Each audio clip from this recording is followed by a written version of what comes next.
It's time for Coffee with Corey, brewed in part by Kroger. Hello, Corey. Hey, happy Wednesday. I keep having, because it's a shorter week. I know you were here Monday, but I feel like today's Wednesday. Yeah, it's not Tuesday, not Tuesday. Right, no. yeah, I keep thinking. Anyway, our first story is really interesting, right? So for starters, very mindful, very demure, right? Well, that's become the latest phrase to take over the internet. And now TikTok creator Jules LeBron is working to trademark uses of her now viral words, right? So LeBron filed the trademark very demure and very mindful for various entertainment and advertising services, including the promotion of beauty products.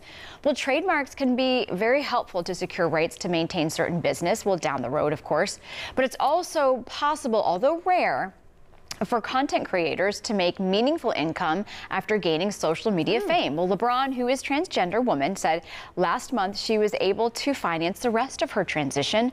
LeBron's trademark filings are still pending, and it could be a while before there's a final determination.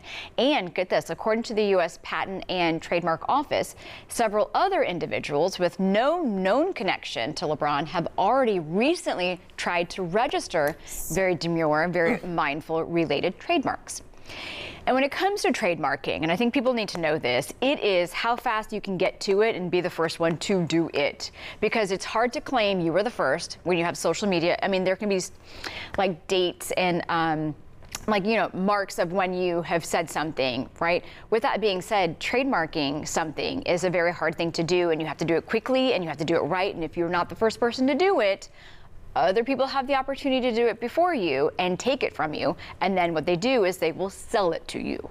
That's how business works, unfortunately. Yeah. You just have to be very mindful and very demure. Yes, very demure, but also intent. I'm going to be honest. I actually had an experience where we created Udall, this technology, and someone actually ripped it and mirrored it in India and then tried to take it, but we had the trademark. But it took a year and a half to clear everything, and so I literally, it's traumatizing. Yes, you really have to have everything. It is crazy business, crazy wild, wild west out there. So good luck, girl. Good luck.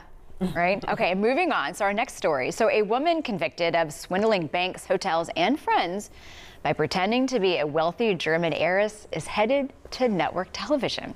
Anna Sorkin, aka Anna Delvey, will compete in Dancing with the Stars with a number of other celebrities, but complicating the matter is that ankle bracelet she has worn since 2022 and her fight against deportation. Well, after she was released from prison in February of 2021, Sorkin was picked up by immigration officials who claimed, that she overstayed her visa and must be returned to her native Germany. Well, she spent more than a year in ICE custody before a judge ordered her switch to house arrest. Well, Immigration and Customs Enforcement has not returned requests for comment clearly regarding changes to Sorkin's house arrest conditions to accommodate the filming to dance for the dance competition that's being held in LA. So a lot of moving parts to this. So whomever's idea was to have her booked on the show, but also have to get all the things around having her there. Because you have the ankle bracelet, then you have the immigration issues, then you have house arrest issues. But A, we're talking about the show. B, we're all going to tune in to the show. That's how marketing works in America. And she may or may not be a sociopath. That too. If you have not gone down the rabbit hole on this woman, I think we've all better it, go right? down. I mean, yeah. She is like the ultimate hustler, or maybe not.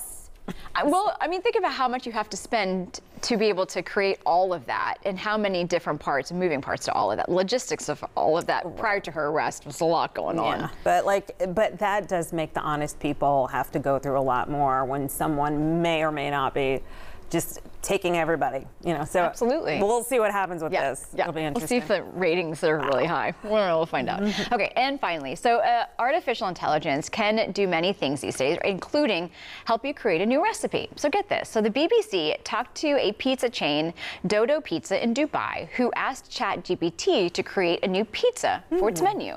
Well, it came up with a pie topped with shawarma chicken, Indian panini cheese, and Middle Eastern herbs and tahini cheese. Well, the owner says that the recipe represents a cultural mixture of people in the area, and so far the pizza has been a big hit. Well, the BBC also talked with an expert on AI who points out that turning to AI for recipes, well, could be a bad thing. ChatGPT is scouring the internet for recipe ideas and probably lifting material and ideas from somebody's blog, thereby decreasing their readership numbers. So it's like, you have both sides of it all, right? I mean, it's like great for a new recipe, but also you could be stealing somebody else's original idea and coming it off as your own by using ChatGPT. It's like, again, the wild, wild west when it comes to AI and determining what's an original idea, then what's yours, what's been pulled off the internet by somebody else. But a lot going on. Don't you love everything in that recipe, though? I mean, it looks yes. so delicious. Yes, like please. all of those combinations. Yes. Yes. Like Global Cafe at Crosstown. Isn't that a great love spot? eating there. Our producer so loves it too. Yes. And she, Such a great place to eat.